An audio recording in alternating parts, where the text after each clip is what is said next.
ธรรมะสวัสดีทุกท่านนี่ก็เข้าป่าไปตามทางมาดูป่านะกว้างใหญ่จำนวน50 กว่าไร่ที่วัดสางซึ่งช่วงนี้จัดปฏิวัติกรรมก็ในบริเวณลานธรรมนานวัดก็กำลังทำพิธีกรรมไหว้พระสวดมนต์ฟังเทศน์ต้องทำนะในช่วงนี้ก็ถือโอกาสได้มาถึงแล้วก็เดินเลาะชมตามป่าบรรยากาศที่ร่มรื่นซึ่งเป็นป่าใหญ่ก็เข้าไปได้เขตส่วนหนึ่งได้เข้าไปทั้งหมดทุกคน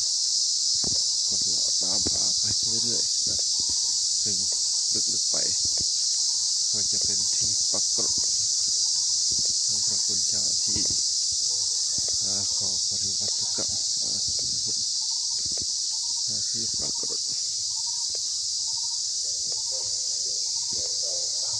ก็ไปก็เดินตามทางไปเรื่อยๆในป่ามันร่มรื่นนะท่านทุกคนจะเดินย้อนกลับไปอีกที่หนึ่งก็ที่ปรากฏของพระคุณเจ้าที่ขอปฏิวัติกรรมนะท่านทุกคนที่ปรากฏ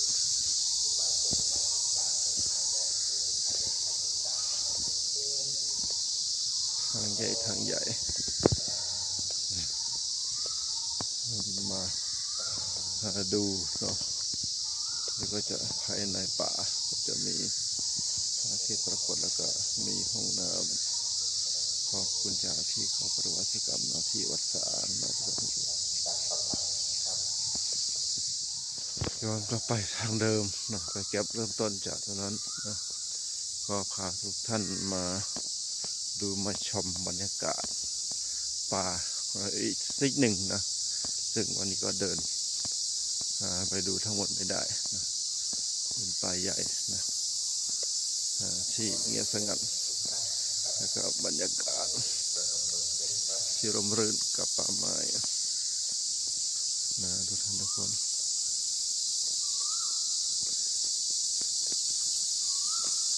ปฏิวัติกรรมสะอาด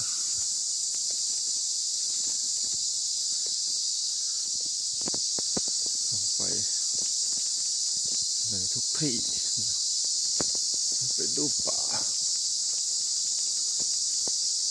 เสียงจักรจั่นน้องไพเราะมันต้องเป็นเสียงของธรรมชาติทุกท่านทุกคน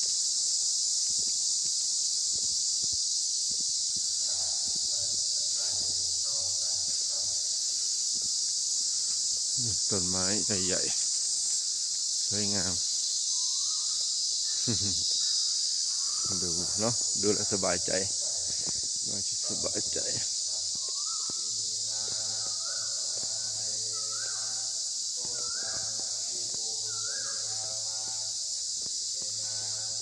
ป่าวัดสะอาดโอ้ป่าใหญ่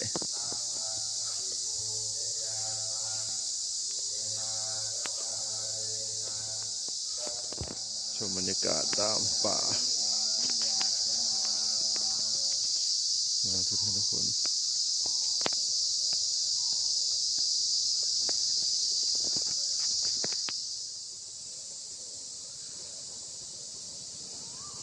นำพาทุกท่านออกมาในบรรยากาศมาน้อยทำแล้วกินข้าวยัง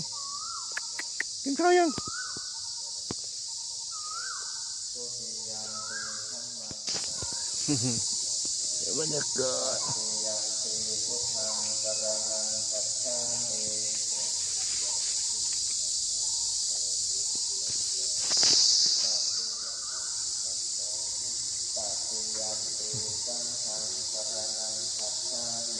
รถมาแล้วมีทางรถก่อน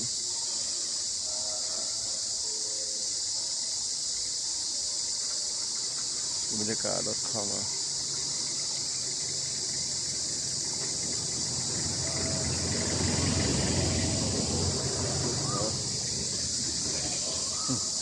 บรรยากาศดีเห็นไหมชอบวัดสะอ่างตำบลห้วยเหนือนะ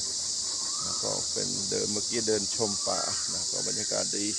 เสียงจักจั่นเสียงเรียไรร้องนะกับป่ามีต้นไม้น้อยใหญ่มากมายทุกคนบร